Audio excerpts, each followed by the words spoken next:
Richard Skipper celebrates. Every show is a celebration. Each show, Richard delivers the artists you love, showcasing what makes them unique. Never gossipy. The antidote to a sometimes hectic world. Now, here's your host, Richard Skipper.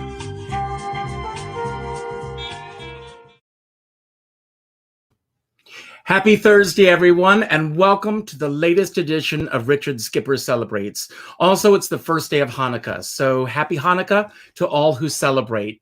I am very excited about today's show. As all of you know, this show is about celebrating artists and their body of worth. Now, art comes in all different shapes and sizes and forms, as you're going to find out today. Marc Sendroff is our very special guest today, and he truly is Broadway's legal eagle. I can honestly say that he has appeared in more playbills than Carol Channing, Ethel Merman, and Angela Lansbury combined. I first met Marc in 1997 when I was appearing at Trump's Taj Mahal in Atlantic City in Camouflage au Faux. He was the attorney for that show. And our paths have crossed many times since then. He is a mainstay in both the theater and the cabaret community. And ladies and gentlemen, here he is, Marc Sendroff. How are you, Marc? I'm great. Hi, Richard. Thanks for having me. Most people don't care what lawyers say, so I'm flattered.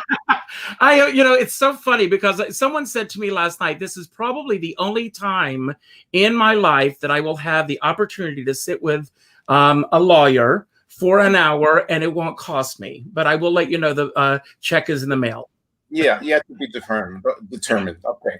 Yes. Well, before we begin, I want to ask you, how are you doing really in the midst of this crazy world we find ourselves in?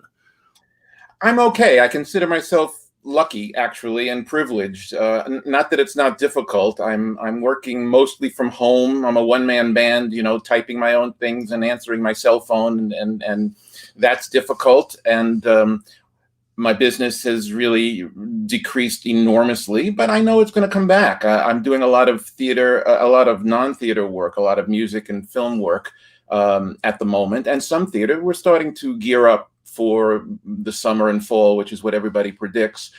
I'm kind of lonesome. I'm kind of bored, but I'm being careful. I'm scared of the virus. I'm hopeful about the vaccine. And, we are heading in the right direction finally. And so I'm hanging in there. God help us. I hope we are. Today marks 273 days, believe it or not, since the theaters shut down. So I want to go back prior to the pandemic and all the theaters shutting down, going back to March 11th. What did your calendar look like at that time? I was still working for another week. I didn't stop until the 19th. I didn't stop going into the office until the 19th. But I was in the middle of a lot of production work. And, I do maybe 2/3 theater-related work. And so that involves representing the artists in their negotiations for shows and productions that my firm represents, doing the securities work and the leases and the contracts and all that. So we were very active. I mean, I have a thriving business practice and I was enjoying it. And, I feel grateful because my parents taught me to save some money. So I saved some money. That was always the goal. And a lot of my friends are having difficulty. They live hand to mouth. Even the ones that make a lot of money, they live hand to mouth. And so nobody expected this. And that's why, I'm healthy and I can endure this. And so I'm grateful. And I'm terribly sympathetic to so many people in my life who's having real difficulty. And now, since the pandemic, do you have such a thing as a typical day? Or are your days just ebbing and flowing like the rest of us? Well, it's typical at this point. Occasionally I go to the office once every week or two. I'll go out for appointments and errands and grocery shopping, but not that much. Mm-hmm. I get up in the morning and I do a little work, and then I have my lunch, and then I do more work. And I'm still working 7 days a week. It's just that I'm doing it in my boxer shorts. Well, a lot of us are. Normally. Normally, not today. So I want to go back. You mentioned your parents. I know that you're from Oceanside, New York. I want to go back to the 5-year-old Marc Sendroff. That's the age for me before we start school. We start getting encumbered with what life puts on us. What was your childhood like growing up in Oceanside? Do you have brothers and sisters? If you can fill us in about your family life at that time. I'm an only child, and I'm hoping that my Aunt Dottie, who's 102, January 1st, and my cousin Helene, who doesn't want me to say how old she is, but she's younger than I am. I'm hoping they're watching today. That's why I hope so too. Remainders of my family. But I had a very happy childhood. It was, Oceanside, Long Island was a wonderful place to grow up. It was, a middle class neighborhood and good schools. And I enjoyed it very much. I really had a great time. By the time I got into high school, I was started to be obsessed with theater and what happens to us when we go around the theater department in high school. I want to focus in on that for a moment. Did you have any aspirations to be on the stage yourself? No, only because I didn't think I had that kind of talent. Mm-hmm. However, I did do a fair amount of it as a kid. I did high school shows, and then I did summer stock. I did college shows, but I was a chorus person, and it was not something that I felt I could make a secure living doing. And so it was more important to me to get a steady paycheck and enjoy what I do every day. And I found out there was this thing called entertainment lawyer or theater lawyer. And that was like a magic moment, because my parents would be very happy that I would be a lawyer, and I would be very happy that I would be, nearby show business, or I would be adjacent. And so it just sounded like the right thing to do. And ultimately I followed that path. And what did your parents do? My dad was in the dress business. He was a garmento, as they say. He was a buyer. And my mom was a housewife. She was a model until I came along, and then she remained a housewife. And where did you go to college, and what career path did you take to become an entertainment attorney? Well, I went to Syracuse University. That's where my husband went. Yeah. Nice college. And I didn't really know what I wanted to do, so I took a vocation test there. And they do that by giving you a questionnaire and asking you a zillion questions and comparing it to how other people in each profession answered it. And when you have the most in common with the answers, they think, they told you that was the way to go. So it came back. The first one was professional entertainer. The second one was lawyer. And the third one was mortician. That was in that order. I think they're all connected. So I would say that the mortician is completely bogus if I didn't think that the first two were right on target. So I live with that. So how did it start for you? Well, you are it in New York. Well, thank you, but it's not true, and I appreciate the compliment, though.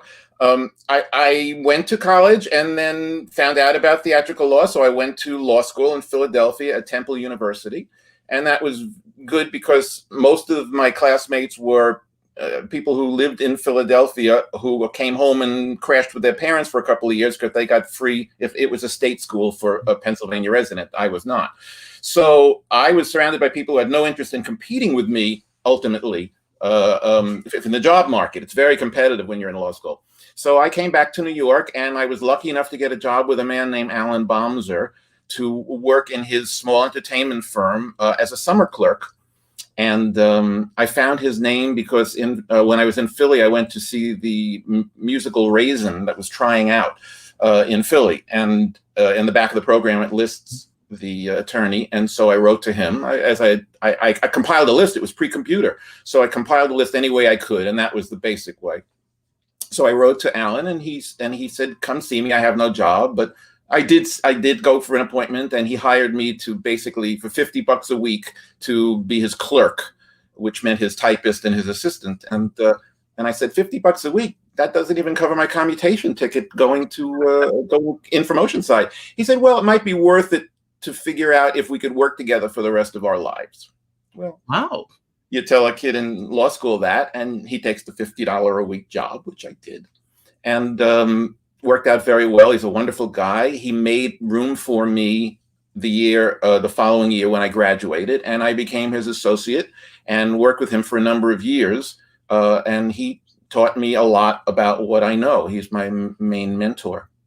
Well, I want to ask you, and I ask this respectfully of you, what was it that you brought to the table that would ask him to say that he would like to work with you the rest of your lives? At that time, he was just trying to get a kid to be there for 50 okay. to assist him. Ultimately, why he gave me the job, and he wound up making a job for me by firing the one lawyer that he had as an associate, who then went on to be the president of HBO from that opportunity. So that was really, turned out a win-win. But he loved the way I typed. I was a great assistant and a typist. And during that summer, I basically did his secretarial work as well as his clerking. So he hired me. And I think it was my enthusiasm for show business. You're like that. I mean, people are amazed at what you know and what you care about, what you archive and what you can use. And I think that that was very appealing to him. And I still find that my enthusiasm for the entertainment business and the people in it is a big reason why I have a large practice. My people are attracted to me as their attorney. They feel that I have one foot in their world and one foot in the legal world that they don't know anything about. And that's the combo that I think has, led to what success I've had. And how long were you a clerk before you moved to the next level? And what was the next level, and how did that come about? These are great questions, I have to say, really. I was a clerk for a summer, and then I graduated that spring and started to work full time. And you work as an associate. When you join a law firm, that's the low-level attorney position as an associate. And you stay there as long as you're happy, but at a certain point, you're supposed to, smell the writing on the wall if you're not being promoted to partner. Associates is kind of a limited duration, and it's either a dead-end street for some people who are ambitious, or it's just fine. They just want to make their weekly salary and do their work and don't have ambition to be partners and to run law firms. All types. But I had an ambition to go from associate to partner, and so I worked with Alan for 4 years, Bomser, and then I moved over to another firm called Gottlieb, Schiff, Ticktin, and worked there for, almost 20 years, 18 to 20 years, until the firm fell apart. The older partners died. And then I started my own, and then ultimately joined Jason Baruch, my current partner. Mm-hmm. But what was so interesting at Gottlieb Schiff is that the head of the firm, Harold Schiff, was an older guy who managed a lot of stars. His client list included Bette Davis, Claudette Colbert, Rex Harrison, Glynis Johns, Jim Dale, and lots more. So he had a fascinating practice, and I got to do the legal work for all of those people while he, took them to lunch and played the manager, the big daddy manager. So I wound up, after he died, I inherited a few of those clients. But during his lifetime, I had a fair amount of experience with all those people. Now, when you started your own practice, did any of those people come along with you, or how does one start their own practice? When you have no choice, to me. One day, the lawyer representing the estate of the last lawyer to die walked into the office and said, "We're closed. That's it. You can't run a business when nobody owns it. Everybody owns it is dead." We were trying to fudge it until everybody found another place to go. So they closed it down, and I had to start my own. I called it Sendroff and Associates. The next step was find the associates. And I did. I started my own, and I went out and practiced for about 8 years before Jason Baruch, who was a very prominent attorney at another firm, approached me and said, "Would you like to do a partnership?" And I said, "Yeah." I got lucky, and to this day, that was a very fortunate lunch. Now, I know this is going to sound like a silly question to you, but for those of us who don't know, what exactly does a partnership mean? Well, it means control, decision-making responsibility, and it means financial, and it means dividing profits if there are profits. We have been lucky. I'm knocking wood, you can't see it, but for every year we've been in practice, we have made profit. This year, we're probably going to make a little profit, but nothing in the same world as we had been making. And I say to myself, how can I accept profit 13, 14 years in a row and then complain when I have a barely profit or an unprofitable year? I can't complain. So that's where we are right now. And I'm hoping that by mid next year, the practice will be, as busy and as lucrative as it had been. I hope so. And I want to ask if pre-pandemic, what was the lowest point that you've had in your career? And how did you get through that? I had a client that I was very happy to be working with, that I had just met and done a deal for, represented. And when she started to give me a hard time, let's just put it that way. She didn't want to honor her obligations. So she filed a complaint with the disciplinary division of the Bar Association. Wow. Full of hideous lies and accusations. I mean, she was just like a caged animal. I don't know what to say. It was completely, and I lived through a couple of months of that professionally. I had to hire an attorney who specialized in ethics and blah, blah, blah. It was thrown right out. It was all baloney. But I have to say there were a couple of months professionally that were the most difficult, is when I had a complaint made against me that was just so bogus. But I love my career. There aren't a lot of low points. I mean, I grew up idolizing a lot of people in show business who I ultimately came to represent and befriend. Well, I want to talk about that for a moment, because I mean, I've been very, very fortunate, as you know, with some of the friends that I've made that I idolized. Who was the first major star that you idolized that you went, oh my God, I'm working with this person? Kay Ballard. And Kay introduced me to Rosemary Clooney, and that was, a incredibly important person in my life. And Bob Mackey and his partner Ray Agian introduced me to Steve and Edie, and that was another very major connection and influence and part of my life. And Alan Eichler, the press representative, my friend and client, introduced me to Anita O'Day. I'm sure he's one of a kind. He introduced me to Anita O'Day. So these are the kind of clients that I grew up listening to and obsessing over, and all of a sudden I'm representing them.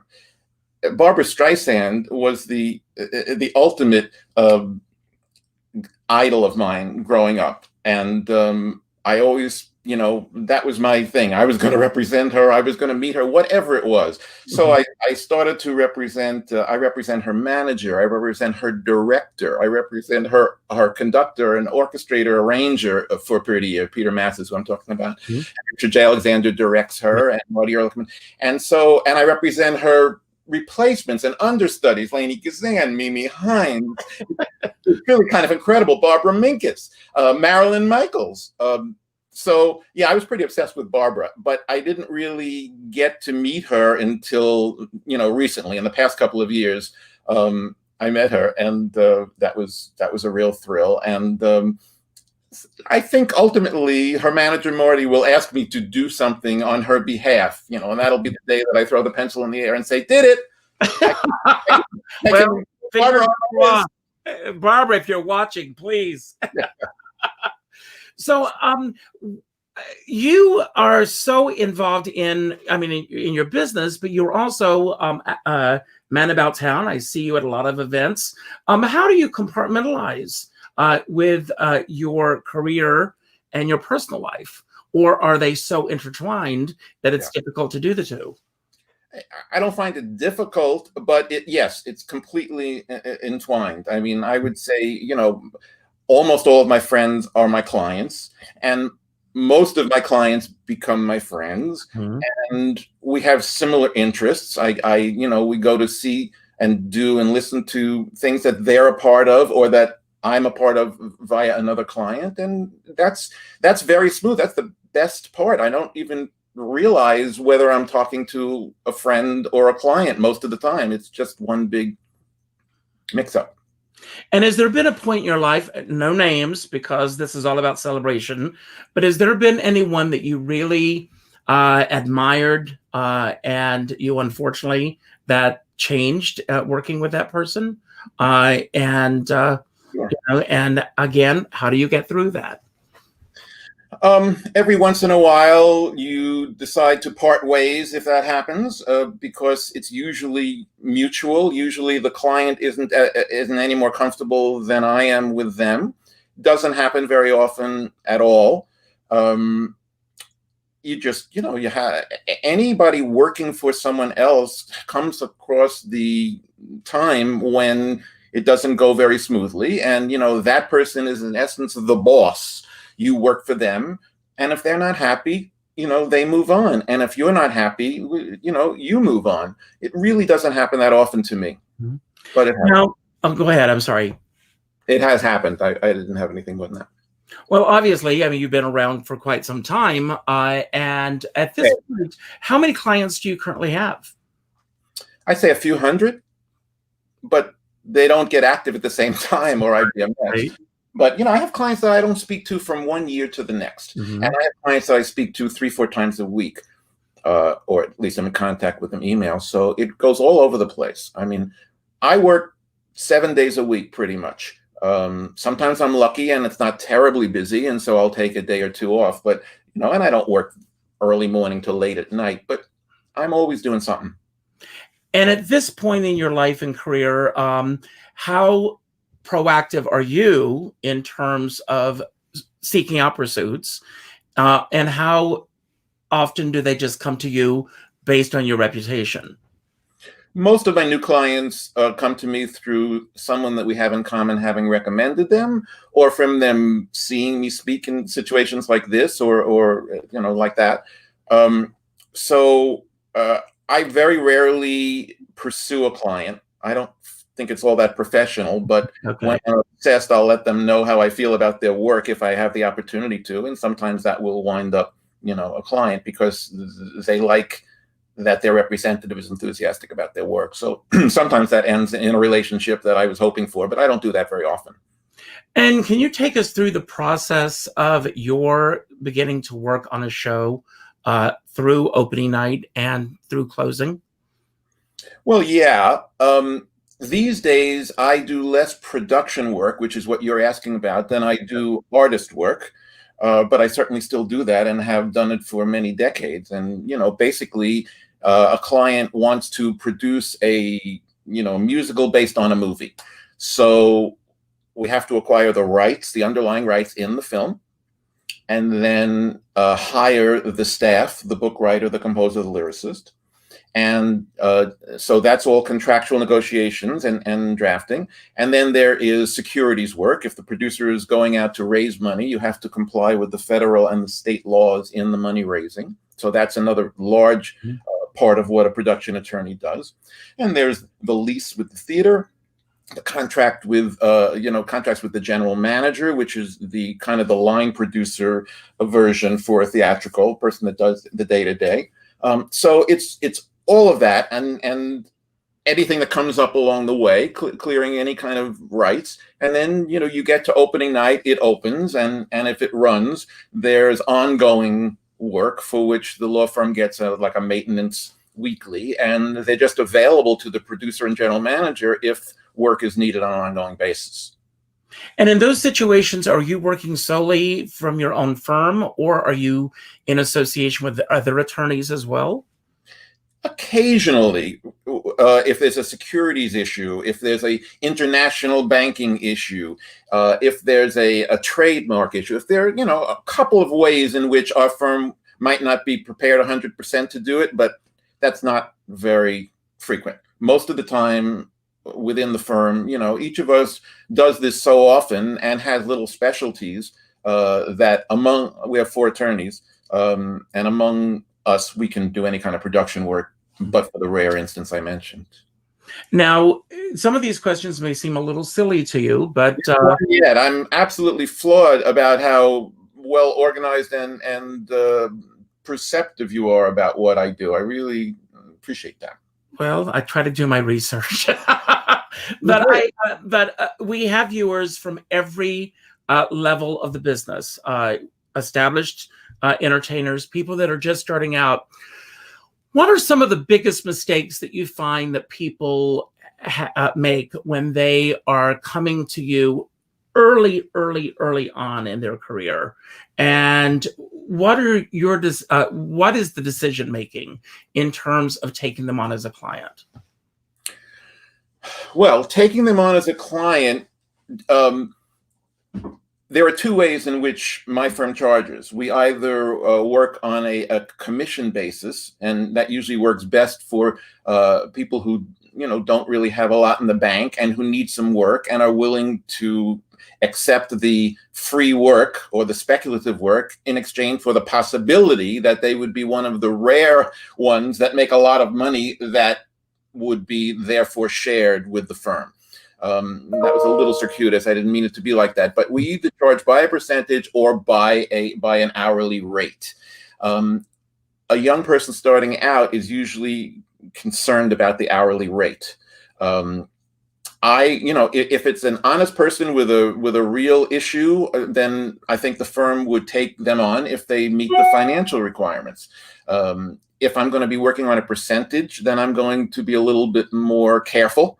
That means giving away a lot of my time and gambling that this thing is going to lead to money for us. And so it's each one of those. I mean, I pride myself in having good taste, which doesn't mean I don't take on lots that winds up not earning enough money to cover the time it takes. It's a gamble. But when it pays off for me, it pays off well. And hopefully the client, who's written Hairspray and sees that we're continuing to, make income over a long period of time, doesn't resent it because they've done 10 other things that we've done a lot of work for that haven't amounted to any kind of significance. So I'm hoping, and it really does, I think in most cases, work out that way, that the client understands, in the end, we've accomplished it together, and sometimes I'm overpaid and sometimes I'm underpaid, and I'm taking a flyer because I believe in the talent of the artist. Now, these next questions I want to ask you, I'm going to go to a specific client that you had, Steve and Edie. We'll use them as an example. Are you still representing their estate? Well, Steve is alive. Yes, I know that. And so when legal matters come up for the estate, yes, I'm still representing them. Yeah. And with their music, obviously, there are a lot of artists out there who want to perform their music. There are a lot of tribute shows to Steve and Edie. Do you get involved with any of that aspect of the business? And what advice do you give to those who are thinking of doing a Steve and Edie show and the guidelines that they need to follow? I haven't had that instance with Steve and Edie. I had it with Rosemary Clooney. There's a show called Tenderly that which is basically her life story with her catalog, and I encouraged that production to happen. And I went out at Start in Dayton, Ohio, and I went out and saw it. And now it's licensed regularly. They have to clear rights for the songs because Rosemary wasn't a songwriter. You have to go to the publishers for it. But in terms of use of her name and image and likeness and all that, and those in her immediate family and her world, I had to get involved on that one. Steve and Edie have a manager named Judy Tannen, who has been with them since, maybe 60 years now. It's just crazy. She's fantastic. She's very, in control of it all. And she'll call me and she'll say, hey, they're using a jingle, there's a jingle and they're using a Steve and Edie record. And, so strike a deal with Chico's Department Store or hey, who's that person who's doing this and not supposed to be doing this? They don't have the rights to that. So and that's not the only client that does that. A lot of my clients have Google alerts, and the minute they see a production that they have worked on or a record or a song, etc., I get an email and saying, hey, did we license this or stop them?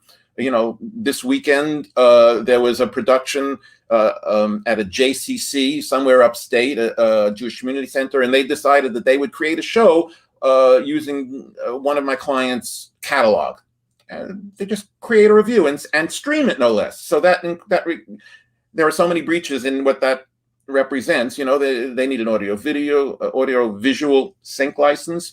If they're going to present it for an audience, they can't do it under an ASCAP license, which only allows you to get up at a microphone and sing in a cabaret, and it doesn't allow you to do anything with dramatic context. And so, I mean, that happened over the weekend, and I had to be the big bad guy going to a JCC and saying, you can't do this. Well, we worked it out by Monday, but that happens a lot. The Google Alert thing keeps me busy. Well, I was going to ask, do you get Google Alerts for all of your clients? No, they call me. I don't get it for any of them. Oh, wow. They all have their own stuff, and then they call me. Excuse me. Link. Now, if I remember correctly, I think there was, many years ago, there was a show that was being done at Don't Tell Mama, and it was the music of Stephen Sondheim. And he got wind of it, saw the show, and his objection to the show was the fact that they had tied his songs together with a storyline, if I remember correctly. Do you remember this at all, or? No, but I remember my darling Nancy Lamott used to say in her act, I was going to sing an evening of Irving Berlin songs for you tonight, and when I let Mr. Berlin's people know that I was doing that, they forbid it. So I'm not allowed to do an evening of Irving Berlin music for you. So here's a little Steve Sondheim. The issue is whether or not an evening of music by the same writer constitutes a theme. And if it's a theme, that's more of an indication that you can't just use an ASCAP license, that you need grand dramatic rights. So I don't remember that, but I can see, that's one step worse. The Sondheim not only had his songs in a dramatic, but there was, narrowed, stitched together by a plot. That's clearly grand dramatic rights. And of course he should stop that. The question is, can he and should he stop an evening of Stephen Sondheim songs? That's the Irving Berlin, Nancy Lamott comparison. And, people take a position, particularly Sondheim and Berlin are two very heavily protected legendary writers. And so they feel for their stature, they can take a position that it is a theme if you're doing all songs by the same writer and you need to get licensed, even though it happens every day all over the place. People don't choose to pursue their remedies against that. They let it happen, but it's questionable. Well, it amazes me that here in New York, that so many people do take, major chances with some of these things that they do. But now that we're living in this pandemic age where everyone is doing their material online and it's streaming and everything, how active has that kept you? Active. This is a whole new area of the law that's really prominent now. You need a synchronization license from the publisher if you're going to do an audio visual clip or presentation. Now, can you explain to everyone what that means? Well, synchronization license is the right to synchronize picture and sound. And so anytime there's a song used in a movie or a television show, you need the right to synchronize that song picture and sound, and you get that right from the publisher. So the fact that it's on the net and it's so easy to exploit an audio visual right has made people think, I'll just do it. And most people are getting away with it because it's too hard to police. And unless it's highly visible or you've backed into someone who's got the Google Alert thing going all day, you let it go by. But when I represent a lot of prominent songwriters whose songs are used like that, like Marc Shaiman and Andrew Lippa and Jason Robert Brown. And so, they have great pride in controlling what their songs are used for and in being compensated for it. So yes, this streaming thing has brought forth a whole sync license branch of the of theater business that didn't really exist much. Now they're having video captures of live productions. That's a big thing too, and that involves more than just a synchronization license. Then you've got unions and venues and musicians, and there's a lot more to that. But that's becoming normal too now, is the video capture of a live production. They just do it with Diana. How do you think we're going to get around all of this? Do you think that is it easier to get these licenses now because of the pandemic, or is it still the same as it was before? No, I think everybody has woken up to the need to be cooperative. As a matter of fact, the licensing companies like MTI, Music Theater International, and Concord, and some of those licenses, they are now also granting the license to stream the live production, since they can't do the live production, because there's a lot of theaters that have sold tickets or subscribers and they don't want to give the money back. So they want to at least offer them the production stream. So those companies, which are strictly stage licensing companies, are now, they have a formula for which they are using to grant the limited streaming synchronization license for the show for the subscribers in this pandemic. Well, let's say that I wanted to do a celebration of Steve and Edie. And would you suggest that I seek you out to get that permission? And I'm not asking, I'm not planning on doing this. Or would I go directly to their estate to deal with it? No, you go to who represents them. And so that's me as an attorney, or Judy Tannen as the manager. Bill Valoric at Innovative is Steve's acting talent agent. So they do have representatives, and that you would start with that. It's not clear how much permission you need, depending on what you're doing. Kay Ballard had a tribute show to her that was done to her, and it was just done. She didn't grant any rights, and it's not that unusual. But if you're using copyright protected pictures, a name and likeness, if you're using arrangements that are clearly owned by the artist or the record company who requisitioned them, that you may need rights then too. So your advice obviously is to, cross all of your T's and dot all of your I's before you decide to do this. Opinion whether you need rights, before you spend any money doing it. Now, if you work on a particular show that, was done by a particular team, and they decide that they want to bring that show back at another time, do you still have an involvement on that? Is there for lack of a better term, a first refusal right? How does that work? If I represent the artist, the writers or the director, then I am locked in, and whoever is producing this revival, I will then be representing them and negotiating. If the revival is being produced by different producers, then it's no longer my client. If I was production counsel, then I would have nothing to do with it, except maybe regulate how much money it might have to pay to the original production under the original contract with the authors. Now, with everything that we're going through right now, and of course, this is all speculation. You don't have the answer to this. But if you did have how do you think the theater is going to come back? Well, I think we're all hoping for end of summer and fall of 2021. I think that in a worst case scenario, it'll be masks and social distancing and all, and proof of vaccination. And in a best case scenario, by the time it comes back, it might not be that urgent to protect yourself. If most people, 70% or whatever it is, have been vaccinated,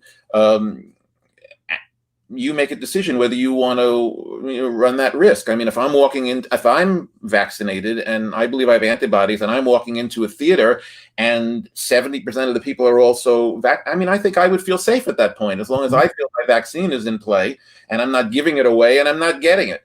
I don't know how it's going to shake down. It's really going to depend on what happens. But I think that after a number of postponements, I think at this point, summer, fall, with the vaccine this close does seem realistic. It's the first time it's felt realistic. Not that it's around the corner. It's still 6 months. No, it's definitely not around the corner. Right. Now, you've had this remarkable career, but if anyone is interested in becoming an entertainment attorney, what path do you suggest that they take?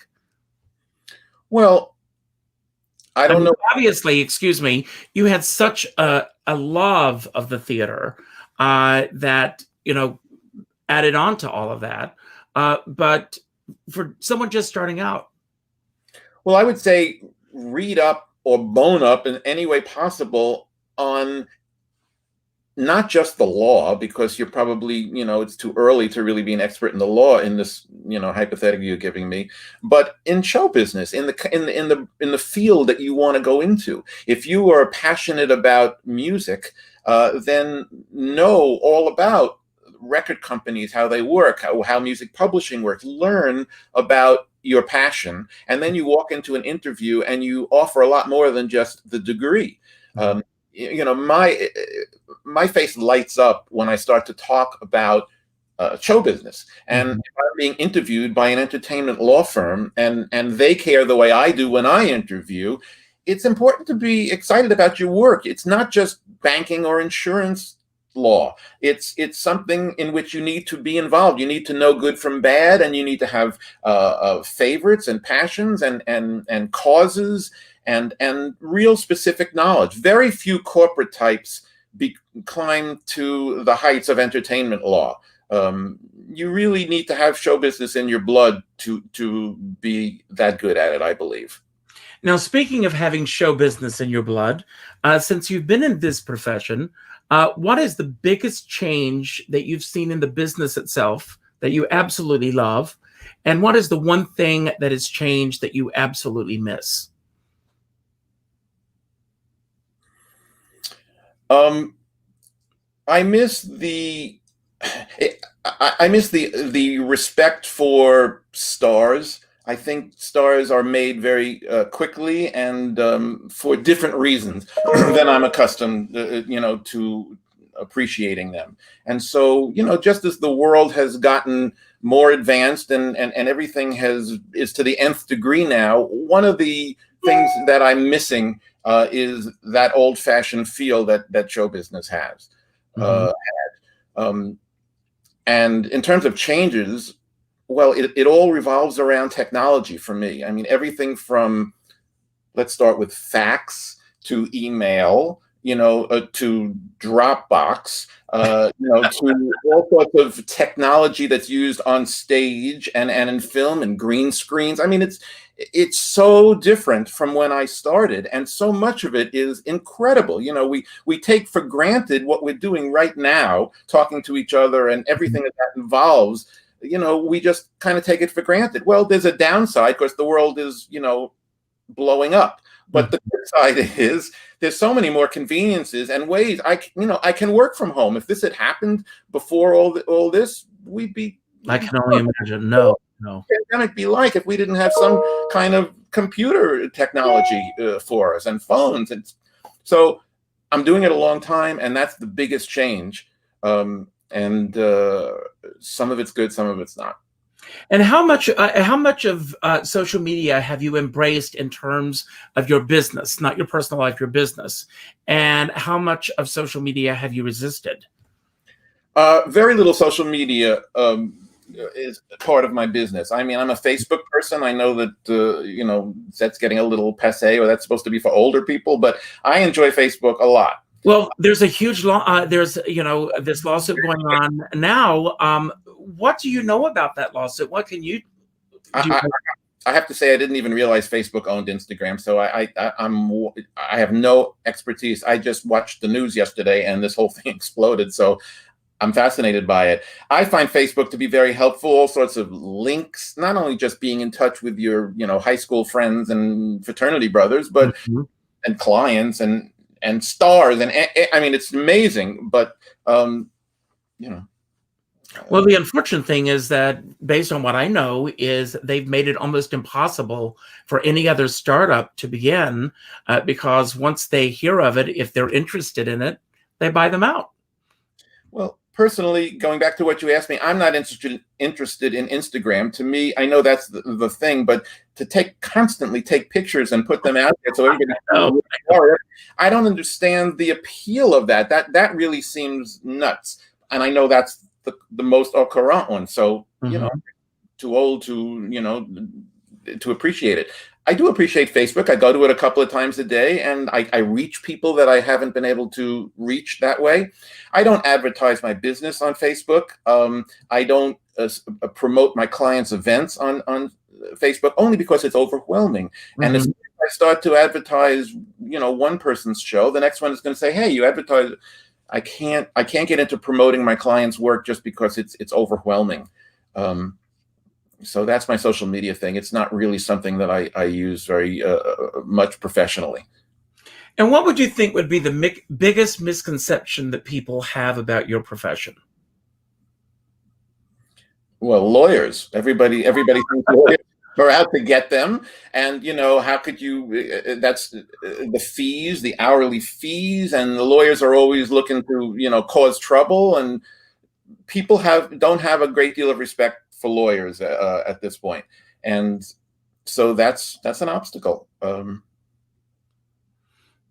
where do you, excluding the pandemic, because we always have to have that cloud behind us, how do you want to see your business grow within the next 5 years?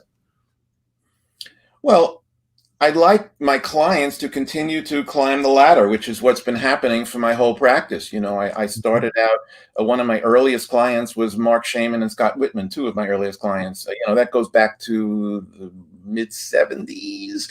And, watching their careers, grow. And the same thing happened with Andrew Lippa, Jason Robert Brown. From day one, I represented these guys. Jerry Mitchell, day one. So it's thrilling. It's just thrilling for me to see my buddies become, pillars of the theater business and then branch out into others. I mean, that's the thrill for me. I have no idea what your question was, but I got you answered it. Now I'm just going to ask some random questions just to get a sense of you. What book are you currently reading, if any? I just finished the Elaine Stritch biography. Unusual choice. You never would have guessed that, right? That's what I did. And I'm reading a book, actually a book about, it had a bunch of interviews with actors of the time, Jose Ferrer and those contemporaries, Maureen Stapleton. I went back to that book, and I'm kind of fascinated by their take on acting. I usually read biographies. I have a bunch of client books that I'm supposed to be reading and that I have stacked up, but I don't get to read that much because between the computer and the work and the television, I find I don't resort to reading the way so many people do for comfort. It's a bit of a chore, even though I enjoy it. I find it easier to do everything else. And what kind of music do you listen to around the house? Do you listen to any contemporary music? Not really pop. I no, contemporary shows. Mm-hmm. I'm stuck in vocalist jazz infused a Great American Songbook, and so it's not a coincidence that I represented Rosemary and Stephen Edie and Marilyn May and so many people and younger people, newer people like Nicholas King and Billy Stritch. That's the world that I and show music. So that's what I listen to. And actually, it's very interesting. All through my the 80s and 90s, I used to make playlists, like party mixes. I called them potpourris, but it's still. Yeah, I did the same thing. Now everybody's doing it. So I took my LPs and my favorite tracks, because they weren't CDs, and I have about, I don't know, maybe 100 of these cassettes. So I finally, when I have all this time in my hand, I'm now transferring them. And so every day I'm listening to what I thought were the best records for me, my favorite records in the 80s, all sorts of stuff I don't remember. So I'm reliving all of that, but it's pretty consistent. Here I am 30, 40 years later, and I still would rather listen to Rosemary and Ella Fitzgerald and people who sing the Great American Songbook than I would the pop music. It's just... Same here. Sorry. Well, I know. But Anne, are you a binge watcher? Yeah, I've been through some, I never used to be. I don't think many of us were. Yeah, it started with Breaking Bad. actually, which was before the pandemic. That was a series that just went over my head, couldn't care less. I watched a few episodes of that, and that was really the one where I couldn't go to sleep until I watched another one. That, that real binge addiction thing, that's where that started. But yeah, now you go through the Crown and those kind of series, you just fly through them because they're so good. And what was the last Broadway show you saw?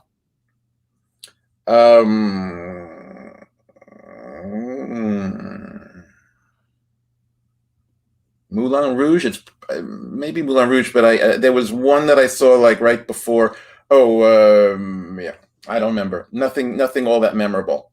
Yeah, cabaret show you saw? Well, it's always Marilyn May. Yeah, because she's definitive in that regard.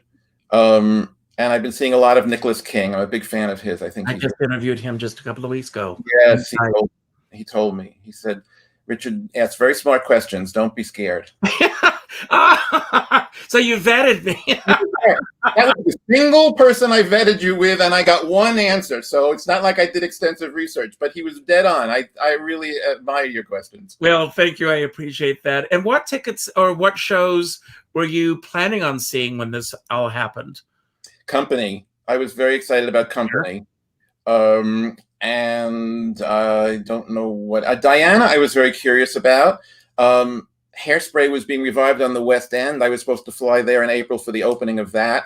I was very excited about that. But that's about it. What are you excited about? Well, I was going to go to London to see Imelda Staunton and Hello Dolly. That didn't happen. That was in August. I had tickets for. What was that? Have you ever seen Hello Dolly before, Richard? Once or twice. I had tickets for, and I still do, for Company and for The Music Man. I also had tickets for Melissa Errico at Feinstein's 54 Below and Karen Mason. And every few months they give us a new date, and I say, just add me to the next date. I'm not making any other plans. So yeah, there were a few things that I was. Karen, schedule Karen's. I'm, very close friend and great fan of Karen and represent her and adore her.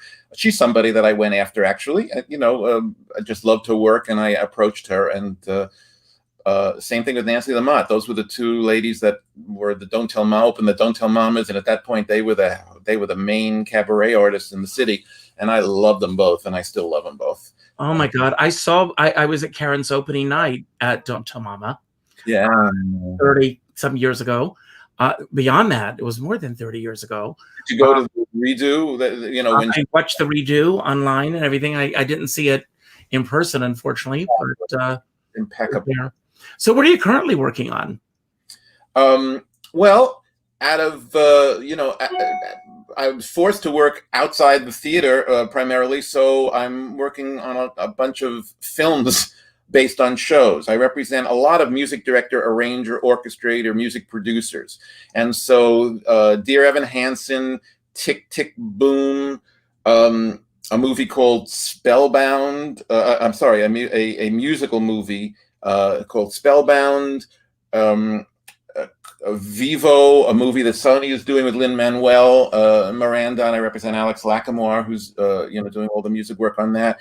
So I have a bunch of film work. Marc Shaiman and Scott Whitman are always writing things that get synchronized into shows and movie scores. But that's it.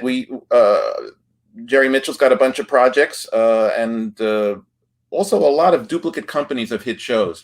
Like when Hamilton is done all over the world, I represent 4 of the people who have put that together. And so it's you constantly have to keep doing deals. Now they're in Australia. There's Moulin Rouge is going to Australia. So I have, several people on that, and they have to quarantine in a strange hotel eating strange food that the government takes you. They pick you up at the airport in Sydney, and they lock you up for 2 weeks. Mm-hmm. And I've got to keep negotiating on behalf of a lot of clients who are doing that. The Kinky Boots is being done in a bunch of different places at this point. And there's every day is an adventure. What can I say? There's record contracts that keep coming up. Bill Charlotte, my incredible jazz artist, is just signing a deal with a major label. And so I'm working on that a lot. it's exciting. That's great. Well, I can't believe this, but we're at the end of the show. And I hope you had as much fun as I did.